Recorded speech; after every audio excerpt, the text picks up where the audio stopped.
Muito bem.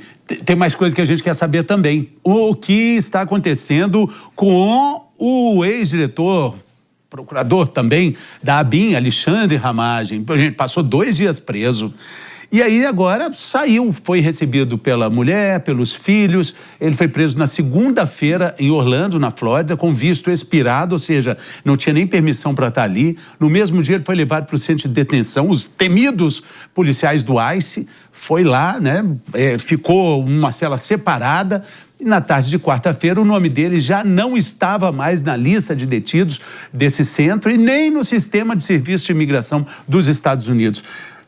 Pode até ganhar um título, né, de cidadão americano, provavelmente, a partir de então. O que aconteceu? Dedo de Trump? O que você acha, Gui? Olha, eu pergunto para o Andrei Rodrigues, na verdade, que falou ali que a responsabilidade era da Polícia Federal, né, que prendeu, fez articulações aí com o governo Trump contra as organizações criminosas para prender o Ramagem. Agora a responsabilidade da Polícia Federal também, que ele foi solto? Não entendi, não tinha embasamento suficiente para prender. Na verdade, não foi uma prisão, foi uma detenção pelo ICE por questões documentais, de migratória. Ele teve uma infração de trânsito e foi detido temporariamente pelo ICE e já foi liberado. Ele está com um pedido de asilo político em andamento. Isso aí tende a legalizar, normalizar a situação dele lá nos Estados Unidos, porque de fato sofreu uma perseguição jurídica aqui no Brasil e agora peticionou isso lá nos Estados Unidos para o governo Trump analisar. Então resta saber o que vai acontecer, mas eu fico em dúvida, foi incompetência do governo Lula ou foi competência aí das autoridades americanas que liberaram ele devidamente? Os vídeos, a gente está vendo as imagens, para quem está no carro, no rádio, aliás, também no carro, o Ramagem chegando, é uma coisa bem, quase propaganda de margarina. Ele chega, é abraçado pela mulher, pelas filhas, pelos filhos, uma casa bonita nos Estados Unidos, a vida perfeita, né? O American Way Life, né? Agora, eu te pergunto, Henrique, a situação que levou ele à prisão não foi resolvida, ou seja, ele não tinha documentação. A grande pergunta é como que essa documentação acabou se resolvendo e o que interferiu aí. O Gui deu uma dica, ele está com um processo de asilo político em vias, né, de sair. O que você acha que aconteceu? Ele alega o asilo político, o Gui traz aqui a questão de uma perseguição que não é real, né? Ele era chefe da ABIN, inclusive foi condenado por tentativa de golpe de Estado por ser aí o chefe da ABIN paralela, que investigava opositores e tudo mais, funcionando como um órgão paralelo ali na época do governo de Jair Bolsonaro.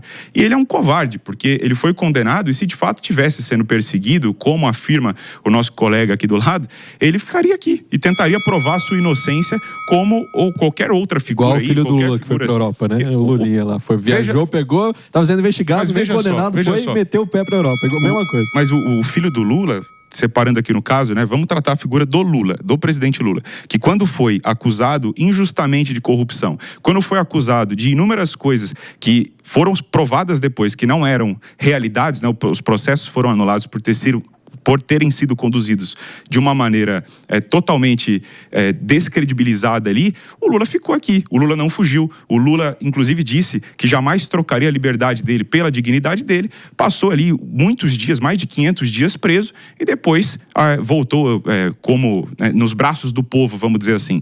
As figuras do bolsonarismo, não, o todas Bolsonaro elas, mas as figuras o Bolsonaro, você está dando um exemplo do Lula, mas esse mesmo exemplo caberia mas tentou fugir. Não tentou claro fugir. Que tentou fugir. Bolsonaro em qualquer lugar do planeta Terra, se você tenta tirar aí uma tornozeleira. Nos Estados Unidos, muitas pessoas defenderam que ele não voltasse, mas ele voltou para o Brasil. Então, assim, depois de um tempo absurdo. Ele passou meses depois de perder a eleição. Não passou a faixa presidencial. Tinha sim tentado o golpe de Estado, na realidade, não se materializa no 8 de janeiro. Porque no ano anterior, quando o Lula ainda não tinha assumido, houveram inúmeros fatores que foram arquivados, né, colocados no inquérito do golpe, que se provaram reais depois, tanto que ele foi condenado à prisão. Mas, obviamente, ele tentou Lula fugir. No passado, né? foi o Bolsonaro, todas as vezes que tinham qualquer micro coisa ali envolvendo que ele poderia ser preso, ele fazia questão de arrumar alguma coisa. Se escondeu na embaixada da Hungria, né, para tentar fugir da justiça. Foi para os Estados Unidos para tentar fugir da justiça. Inclusive, fez uma das coisas mais ridículas que nunca tinham acontecido na história do Brasil, que é não passar a faixa presidencial. Algo que seria inimaginável. Vocês ficam, né, as pesquisas e tudo mais, vocês ficam dizendo dizendo aí que existe uma possibilidade de Flávio ganhar. Eu tenho certeza que se o Flávio Bolsonaro, se Deus queira, não vai acontecer, mas se ganhasse as eleições, o presidente Lula passaria a faixa sem problema algum, porque aí é uma questão de honra. Você não tem essa não é uma certeza, questão, não é uma questão de assim, feio passar a faixa. É uma questão de honra. Perdeu o Lula, já perdeu a eleição inúmeras vezes, passaria a faixa com certeza. Agora, dizer que o Ramagem é perseguido político, voltando ao assunto inicial, eu acho que é um completo absurdo. Ele foi condenado aqui e fugiu de uma maneira vergonhosa para os Estados Unidos. Mas só fazer algumas considerações sobre a fala do Henrique. Primeiro, o Bolsonaro voltou por voluntariedade, ou seja, ninguém o pressionou, ele não foi deportado, ele não foi, encontraram ele e trouxeram, ele voltou porque ele quis, sabendo que ele responderia a um processo, ainda que um processo também cheio de questionamentos cabíveis, ele voltou e cumpre a sua pena como deveria cumprir, já que foi determinado pela justiça. Se é correto ou não, se é moral ou não, é outra coisa.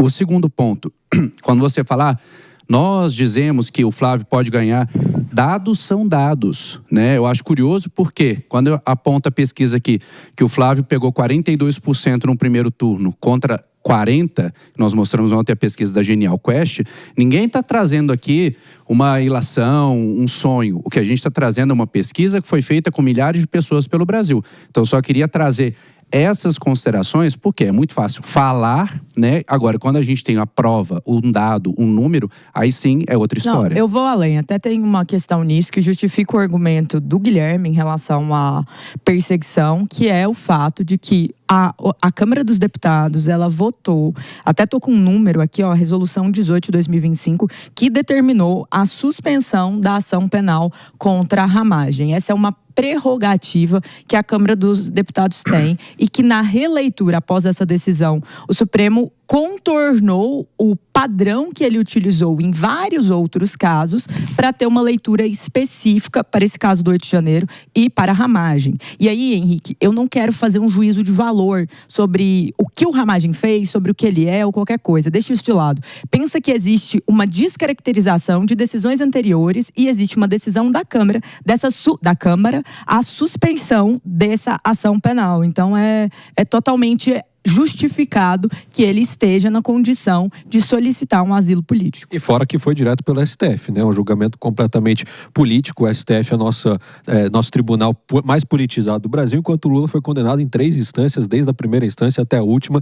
Se você pega o processo do Ramagem, não sei se você leu esse processo também, não consta ali personalização nenhuma. É tudo sobre a BIM paralela e provas em relação à pessoa do Ramagem quase inexistente.